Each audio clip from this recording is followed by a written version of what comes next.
Hello, it's Denise from Women Beyond a Certain Age.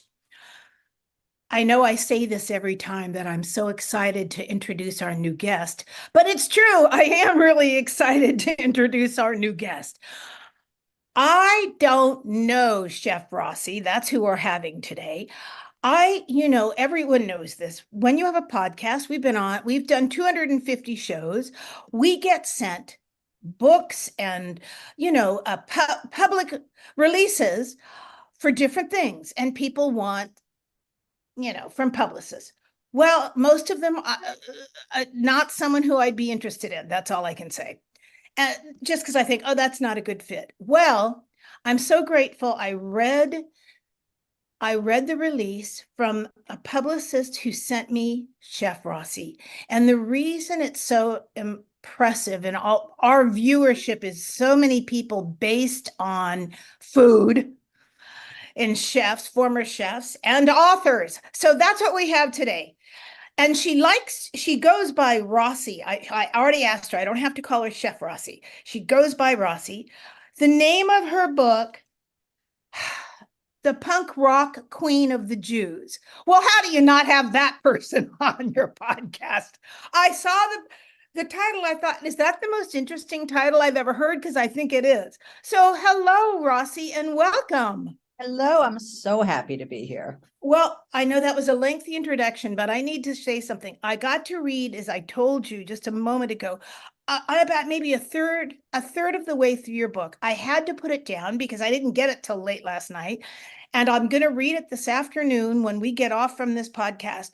You are a chef, a playwright, an author. You have is it a radio show or a podcast? Mm-hmm.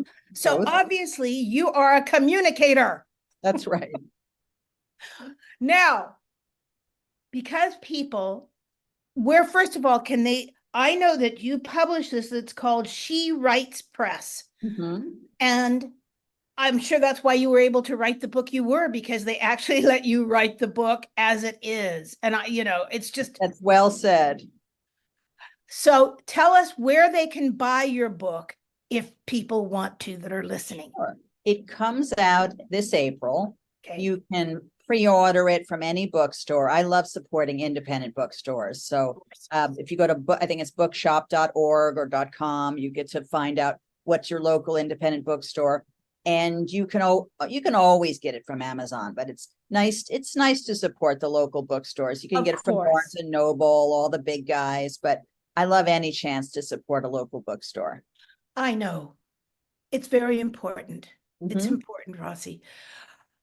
Okay, so here, I just want to start with this, because I got to learn something about you by reading your book. Can you give us, okay, let's start with this. How did you decide to write this book? It's been a journey. Like, I feel like I want to write a book about what I went through to write this book. Yeah. So good. It's twisted. I think I rewrote it something like 33 times. I lost count. So my first book came out in 2015, and that's called The Raging Skillet. And fabulous. It's a really fun read. And I end each chapter with a recipe or two sort of pertinent to the chapter. And it's great for all ages. And so there's a few chapters in that book where I got into what happened in this book in a very sweet G-rated sort of way. Gotcha. And it always kind of bothered me that I never told the real story. In New York, there is a thing, because very few New Yorkers are actually from New York. So really, it's so rare. So my girlfriend's from New York. I feel like she should get a trophy. So when I was a 20-something, I would go out to a bar and there would always be this contest. Who had the most interesting why or how I came to New York story would get a free drink. And I always won the drink wherever I was, because someone would say, oh, I came for love, I came for school, I came for a job.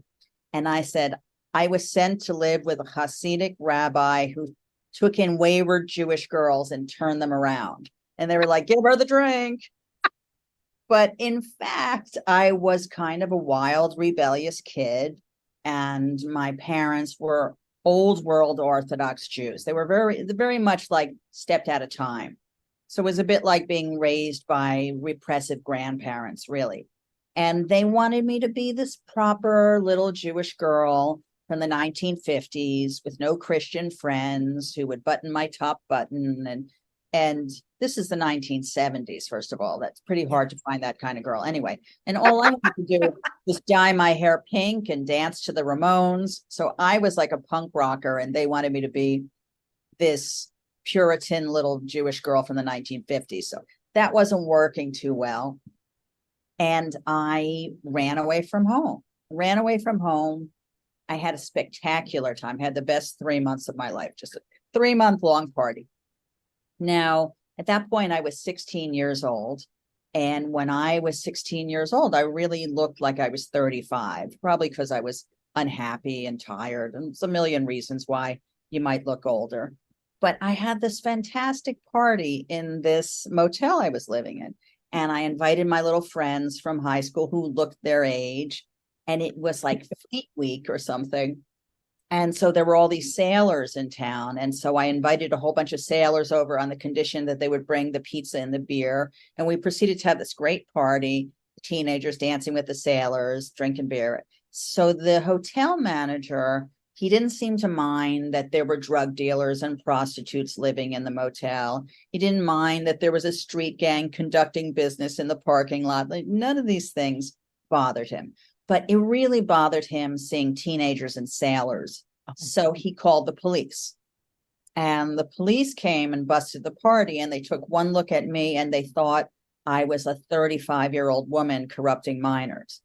But in fact, I was 16 years old. So I wound up in the police station and they called my parents and the jig was up, as we say. And so I thought, well, all right, I'm going back home. I'm going back to prison. But my parents put me in the Volare, the red Volare, and they started driving. And like hours went by. It must have been 3 hours. My father wasn't ever a fast driver. And they dropped me off with this Hasidic rabbi in Crown Heights, Brooklyn. And what happened over the next 2 years was just the story I never was able to tell the whole story. I told these little snippets of it. I got into it, like I said, a few chapters in my first book, and I always kind of kept it squeaky clean to some extent. But really, a lot of wonderful things happened, which is kind of amazing to say, but a lot of terrifying and horrifying things happened. And to start with, my parents had evidently not read a newspaper, or they would have known that in 1981, Crown Heights was one of the most dangerous neighborhoods in the country, maybe in the world. I suppose Beirut at the time might have been more dangerous. And so I think I looked back, I'm like, was it really that bad? And I looked back and I read that there were 1,700 murders the year that they dropped me off in Crown Heights. So yeah, it was pretty bad. And the most dangerous things seemed to actually be happening from renegade Hasids. So I thought all the danger was when I left the community, but in fact, there were some bad apples inside the community too. So there were also some amazing, wonderful people. So I always kind of danced around it because my parents were alive and Yes, I had forgiven them and we'd come full circle. As a matter of fact, I wound up taking care of my father the last 5 years of his life. And in the last couple of months he was alive, I stayed in a hotel right near his nursing home because I wanted to be as close to him as I could. And I sat down because I wasn't sleeping, because these things, and I started typing the story. And one night I just didn't sleep. And when I woke up, I think I had typed like 300 pages. So I was like, oh my God, I guess this story wants to come out. And for whatever reason, taking care of my father in the last months of his life uncorked it. And also, I don't think I could have published it while my parents were alive because it really would have hurt them. I never really told them the danger they had sent me to because I didn't have the heart to tell them really. So that liberated me to tell the story. I have to tell you You don't even know this, Rossi, but you really just gave us miniature memoir class, okay, to people that want to write memoir or that would like to understand really what memoir is. And you just gave a mini class in it. Trust me. I think one of the most interesting things is that people don't realize, of course, pain and friction and then transformation is exactly the equation we're looking for in good writing. At least I am. Do you know what I mean? Right, absolutely. You took me on a journey. Good, I'm glad. Rock Queen of the Jews. I'm in, and I'm in your car running with you. I think you made a wonderful point. I love that you've written, I read that in your bio, that you had read your first book, which is fabulous. Right. And then, because I think, again, for writers, we have a lot of writers that listen to us.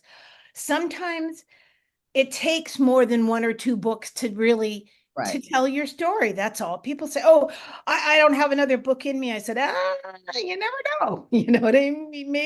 Maybe you do.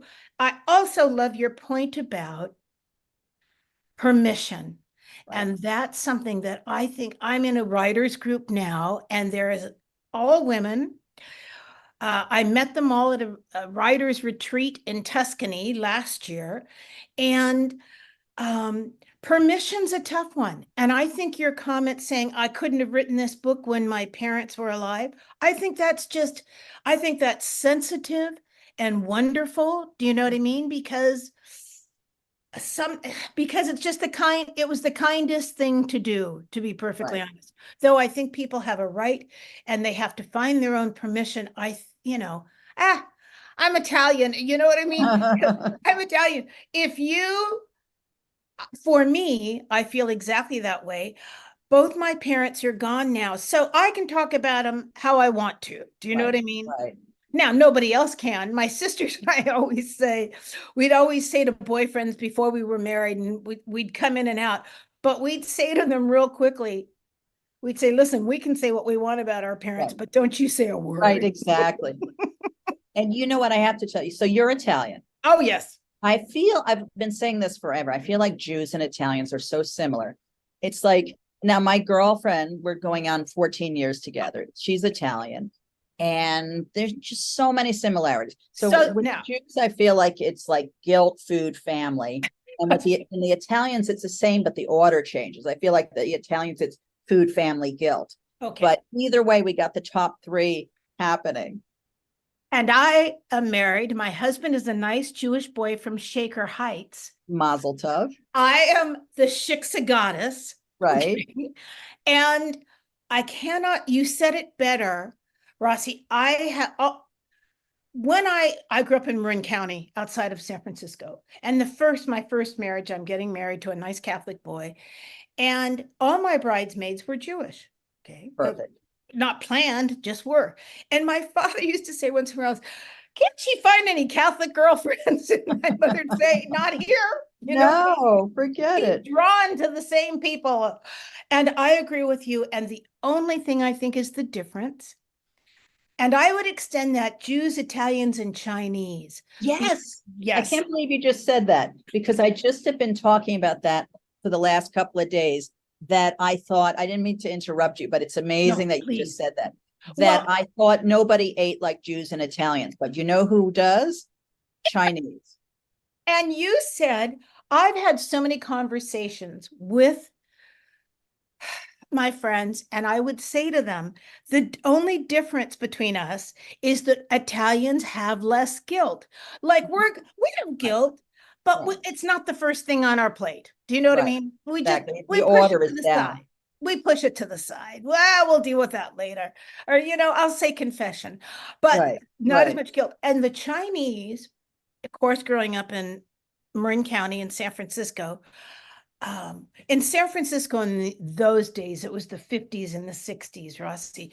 Every other block was Italians, Chinese, Italians, Chinese. And so I knew what a dumpling was, or bao and stuff, as a bit, young. And if there was going to be an earthquake, my mother would always say, go to Mrs. Wu's. She'll have plenty to eat. And I remember eating Chinese dumplings as a child thinking this is just like a ravioli. Okay. Right, I mean, right, this right. is what this is. And So as a Jew, I would say this is just like a kreplach. exactly. And you know what else?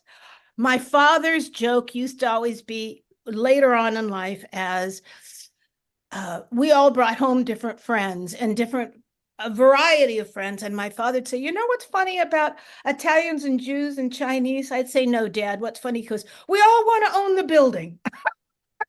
And you know what? What's wrong with that? What's wrong with that? I Exactly. think I think that when you have been, I think this country is built on successful immigrants. Do you know what I mean? In the real Right.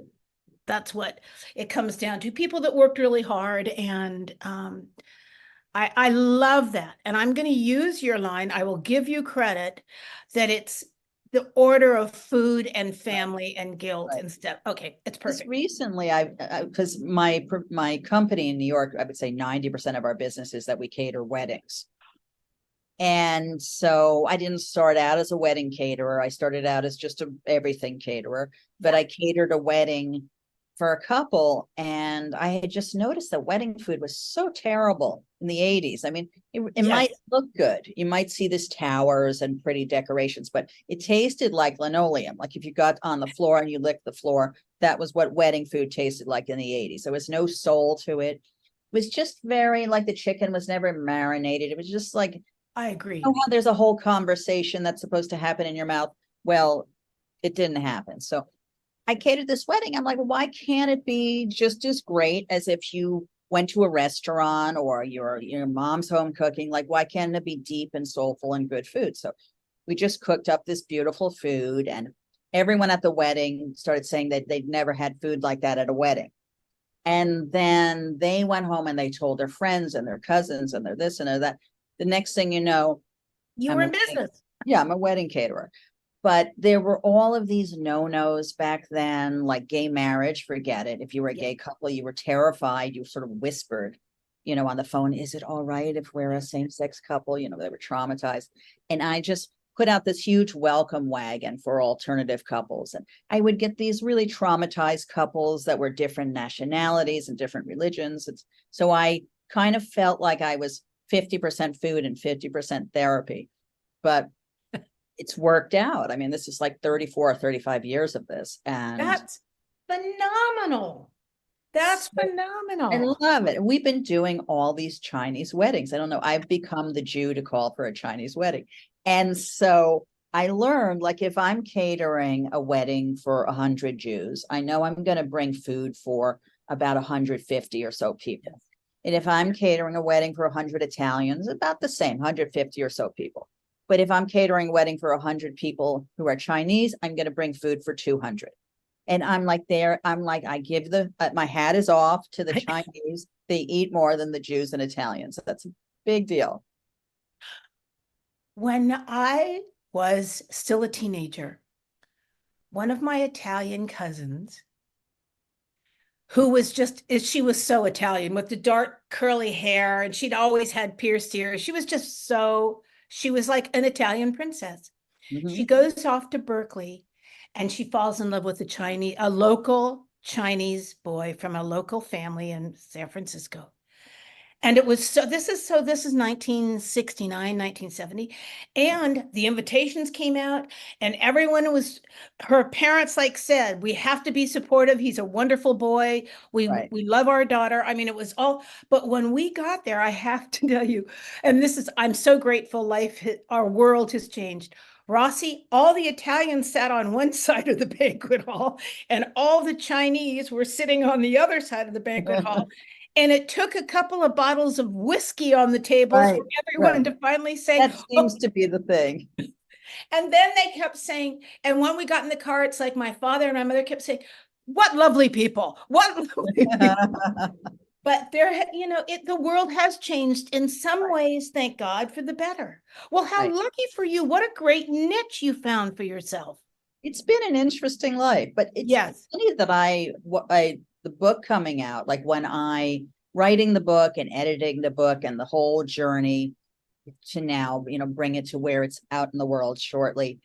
That's where it all started. Like, because I've had so many difficult things. Being a woman chef in the 80s was really not for the faint of heart. I mean, just No, not a welcoming place to women at all, no. which I never got. Like men love their wives cooking, they love their mamas cooking, but they don't want a woman to get paid to cook. I mean, I don't understand that at all, but it was all of these crazy, difficult things, especially the 80s was a spectacularly difficult era. And I even got a job in a supper club in Tribeca, and which was almost like a suicide job because it was set up for people to drink and not eat. And so the kitchen was in a little trailer on wheels, like that you would maybe cook for a film shoot out of. Yeah. And then like 1,000 people a day started coming to eat. And the first chef got taken away in an ambulance. He had a nervous breakdown behind the line. So then while I was there, I was hired as like the party chef.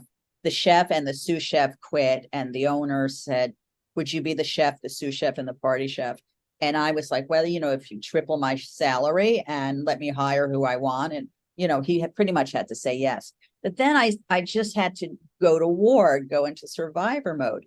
And no matter how hard it was, I always said it still was not as hard as surviving Crown Heights. Like nothing I've ever done in my life was nearly as difficult as those years that I lived in Crown Heights when I was like basically a child. I was Really, 17, 18 years old from New Jersey, from a nice little safe town in New Jersey where I was the rebel because I put a few pink streaks in my hair. Oh, how shocking, Now I'm in like one of the most dangerous neighborhoods in New York, dodging wild dogs and muggers and rapists and everything else. And I'm like, nothing after that fazed me. Even on like the hardest possible difficult days, nothing has fazed me. So it's interesting as I've been going through the process of the book.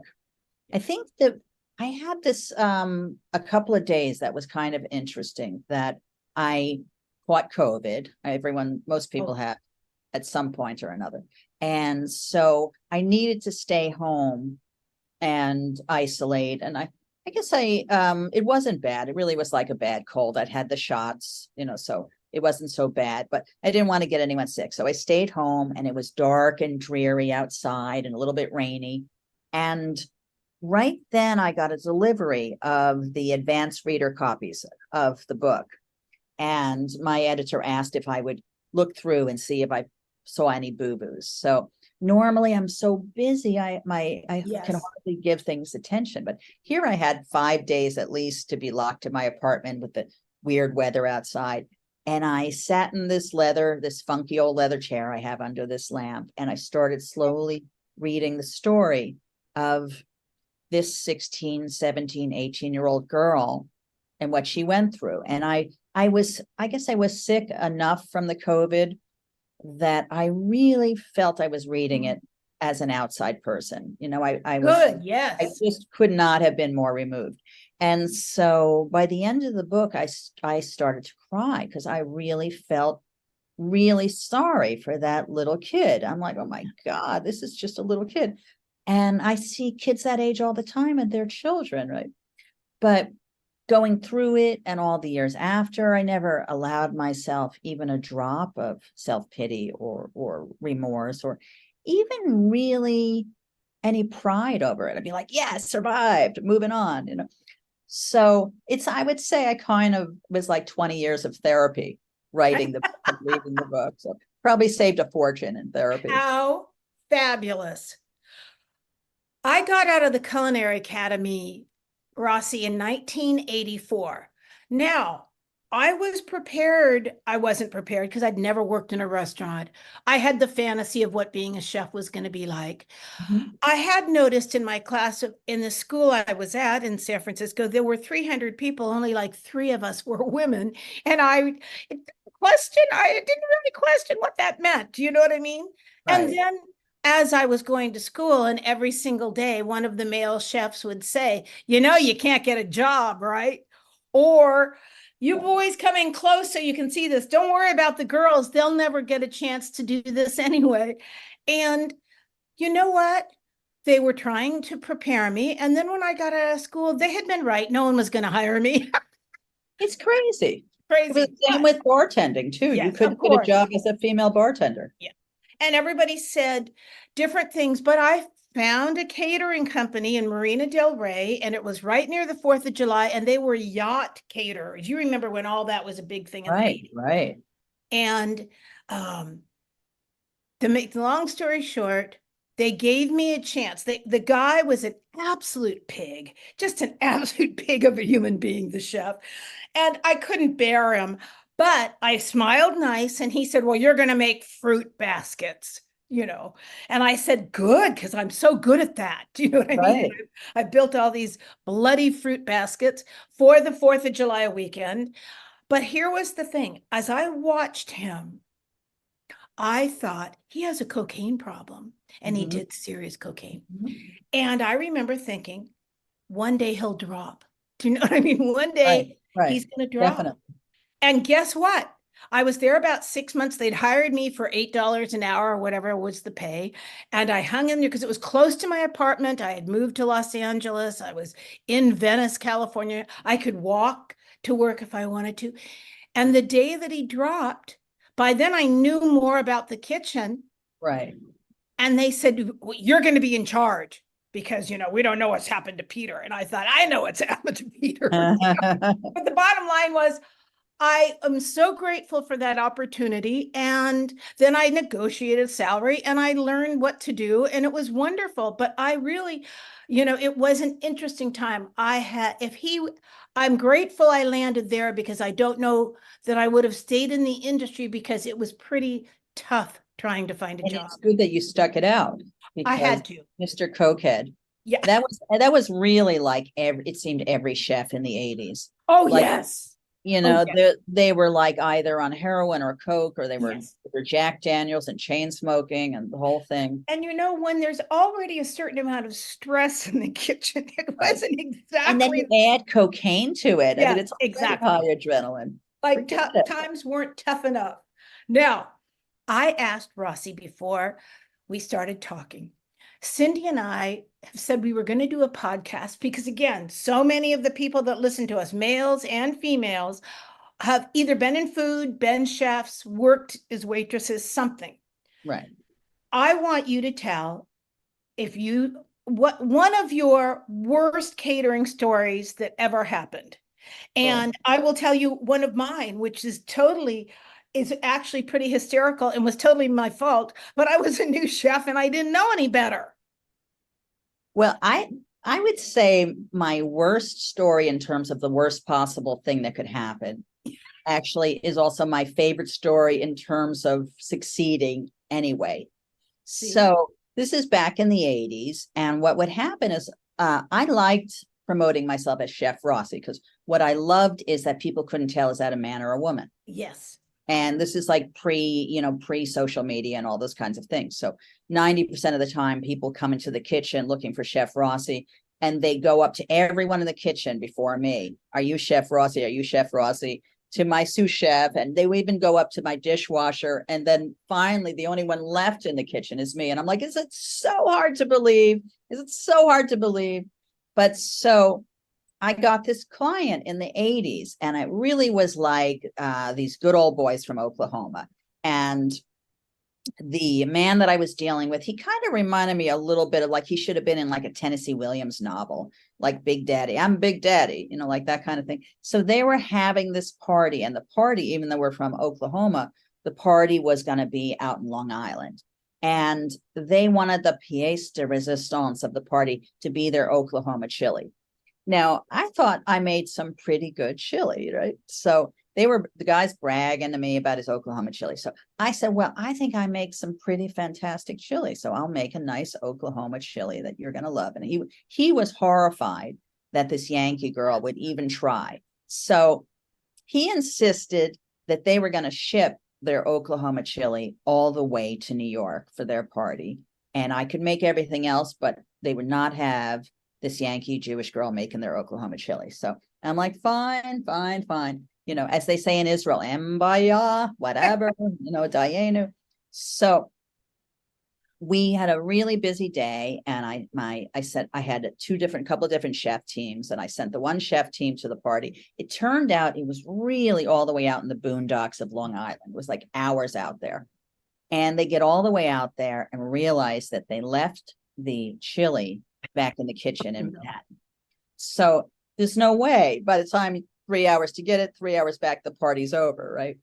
So everyone was in a panic. And I'm like, okay. And I gave specific instructions. You go to Wendy's and you get 50 quarts of chili from Wendy's. And So smart. then we're going to pack it with cumin, coriander, Tabasco.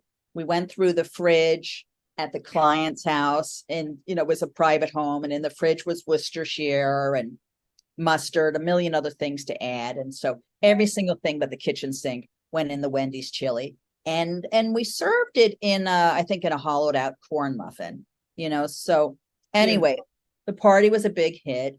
And so a few days later, I get a call from Big Daddy, right? And I'm like, all right, here we go. I'm going to have to call my lawyer. He's all ready to say, listen, I'm sorry, whatever. And he goes, aren't you glad that we sent you our chili? Isn't it just the best chili in the world? And he was just like going, like bragging, like, aren't you glad? Aren't you glad? And I said, you're absolutely right, sir. I bow to thee and your clearly superior chili. It really is the best chili in the world. I'm just trying not to laugh, right? I get off the phone with him. And meanwhile, we had all of this Oklahoma chili and we didn't know what to do with it. So we put it on every staff meal for like the next 6 months. And we had a very gassy staff for about 6 months. But I started saying I'm going to change the name of my company to like Fart Incorporated. But it was just hysterical. This guy could not tell the difference between our doctored up Wendy's chili and his Oklahoma chili. See, in reality, that story is just brilliant. It's not even a disaster. Brilliant. Mine was, though this is so long ago, I was running a big kitchen and so was my roommate.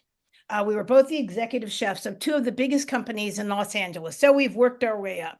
But a young woman who was the pastry chef at Spago, the original pastry chef at Spago, her name was Melinda. She wants to start making her own wedding cakes, but she doesn't know how to price them. She doesn't know how to sell them, all that kind of stuff. So my roommate and Catherine, so we give her some hand and she makes delicious, gorgeous cakes. And we've been catering now for a year or two. And I'm saying to her, Melinda, you got to charge $500, $1,000 for this. Do you know what I mean? There is no money in this without, you can't you're making 10 cents an hour. So blah, blah, blah. Well, of course, the day that she's supposed to bring this wedding cake to the Riviera Country Club in Brentwood, she can't do it. So she calls Catherine and I and say, will you deliver the cake for me? Now, Rossi, delivering a wedding cake is an art form itself. Oh, yeah. Okay? Almost as hard as making them. It's almost, and I'd only delivered once when I was young and naive, when I was still in school, and I swore I'd never do it again, but we do. We have it. Oh God, it's a nightmare. And she gives us some extra piping bags. And of course we have like a bushel of flowers because that's what they did in the 80s. Right. Fresh, those stargazer lilies that, and the ones that smell. Okay. So Catherine and I are going to put the cake together and I'm going to decorate it because I'm good at that. And okay, we get to the Riviera Country Club. They give us the table. We're doing the cake. I decorate it. The bride comes, says it's the most beautiful cake. I mean, she's in the back getting dressed, but everybody's happy. I look up and I said to the maitre d' at the Riviera Country Club, who I'm surprised didn't ask us for like a certificate of insurance or anything, because of course we didn't have any.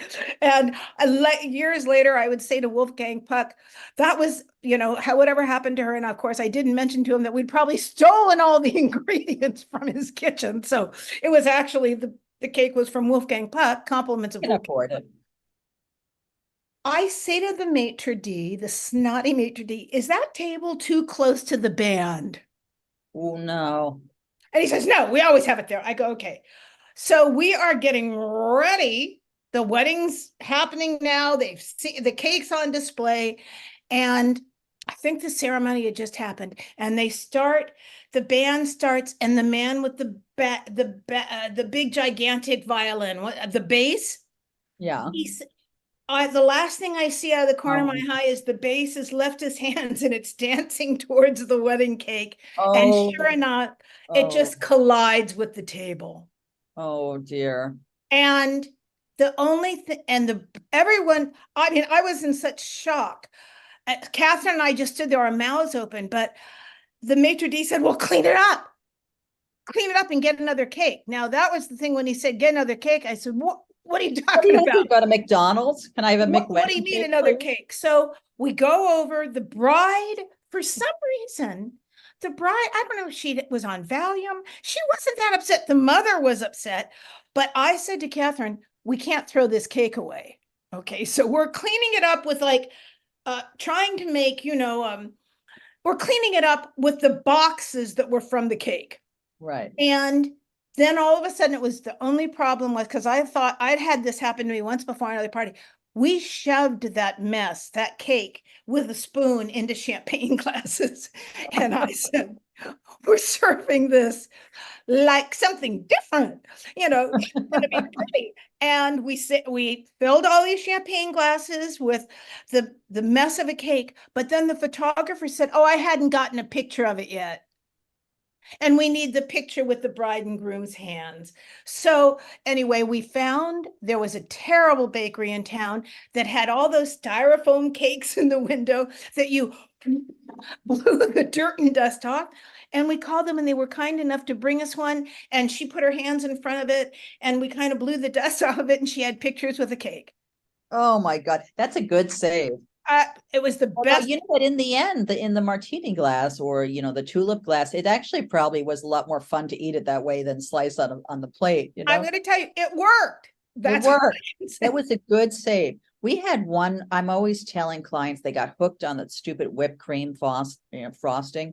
We had a summer wedding in a non-air conditioned space, and the bride had delivered this whipped cream thing, and we're just watching it like it's going like this, like this, like this. We're all watching it in slow motion, and it goes down on the floor. My maitre d' at the time, she was a really amazing woman. And so there were like 5 tables right around the cake who saw what happened. And the other people were dancing. They didn't see what happened. And so she turns to the 5 tables and she says, turn around and look away. Don't look this way and no one will have to know.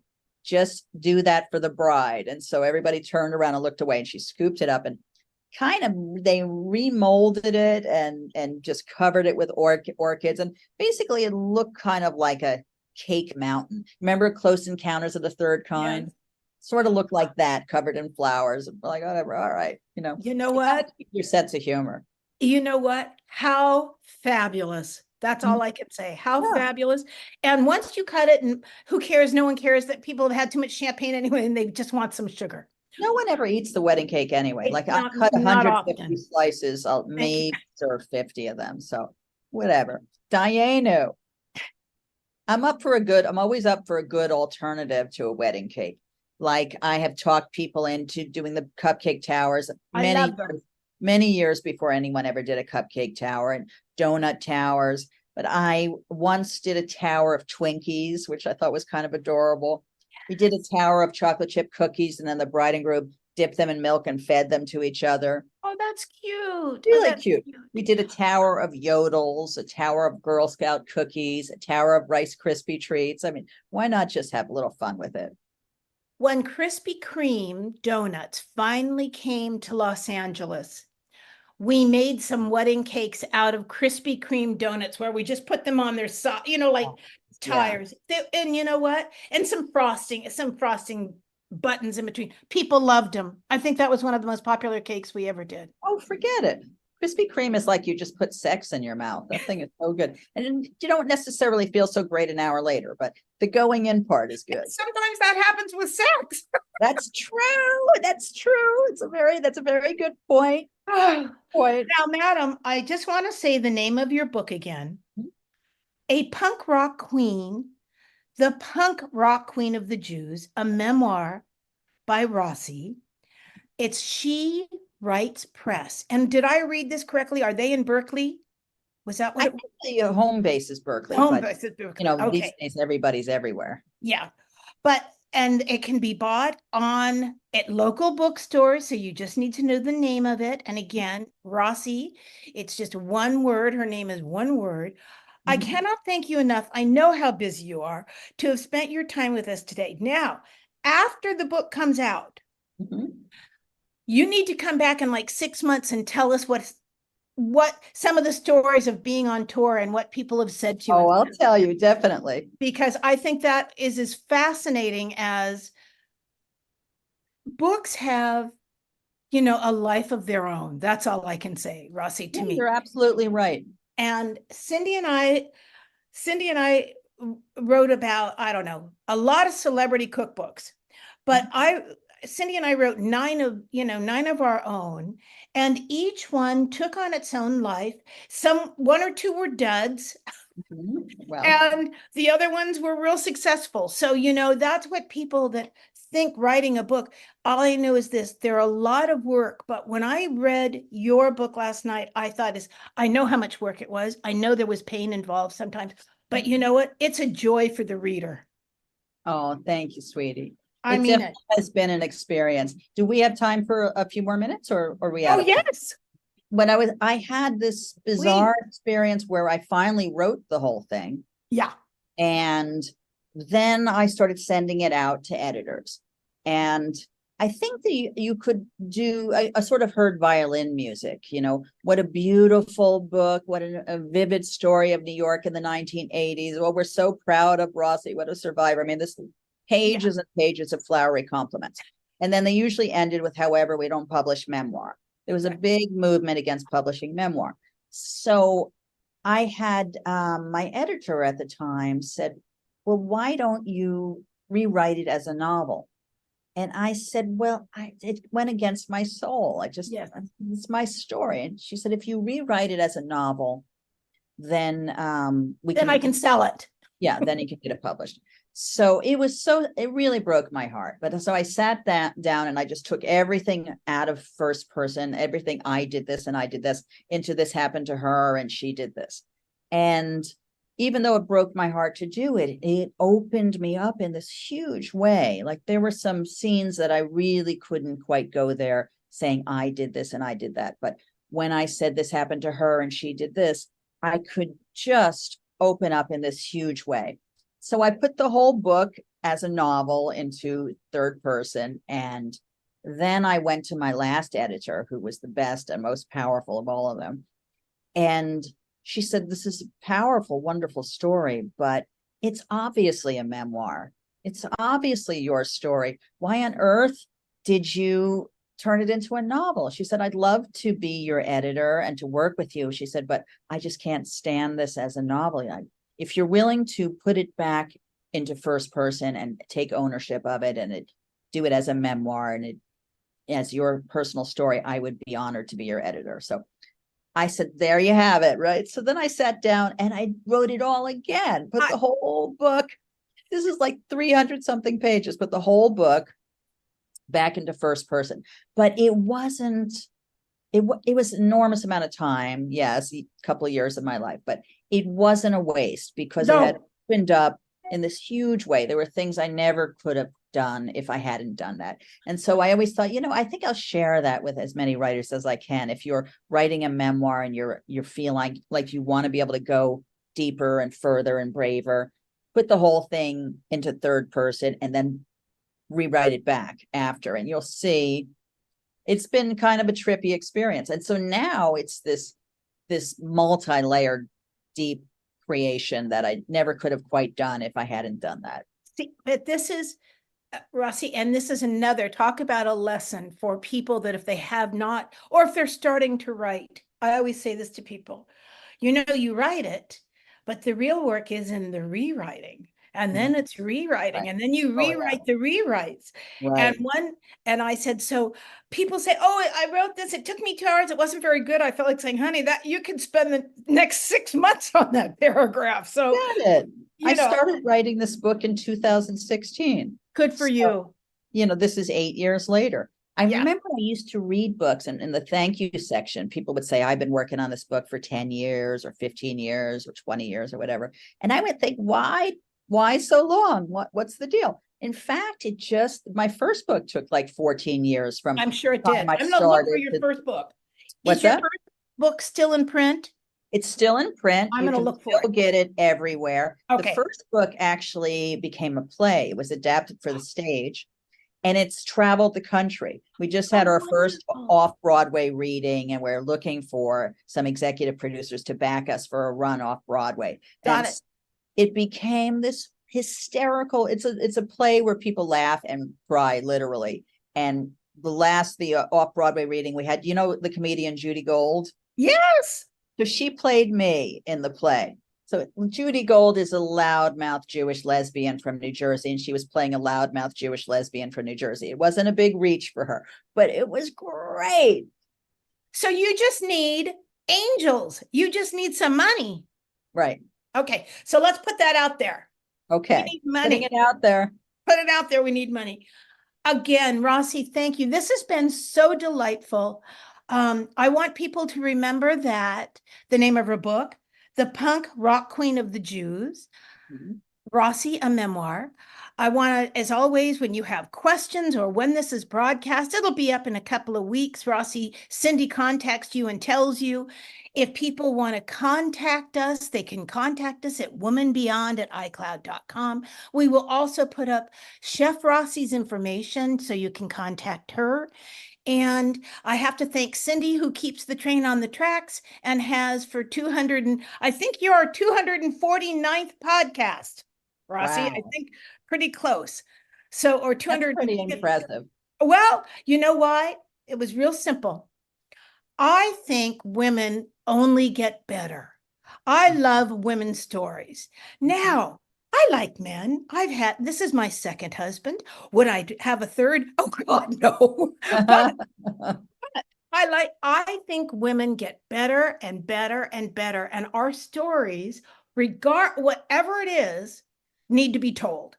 And Cindy and I had worked together for 25 years. Rossi, I was out of catering by the time Cindy came to me, and I had become a food stylist, and we had a business, and we worked all the time, and we wrote other people's books, and we wrote some of our own, so we stayed busy.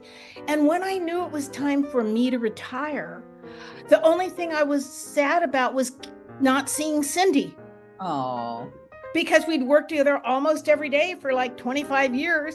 So we started this podcast so that we could still see each other. And I'm very grateful. That's beautiful. I love that story. Thank you. And people said sisterhood is so great. I mean, I'm so amazed that so many women don't help other women. I know. My greatest pet peeve is women who have positions that won't help other women. I know. I love stories like this because we're so much stronger together. It's so obvious. I know.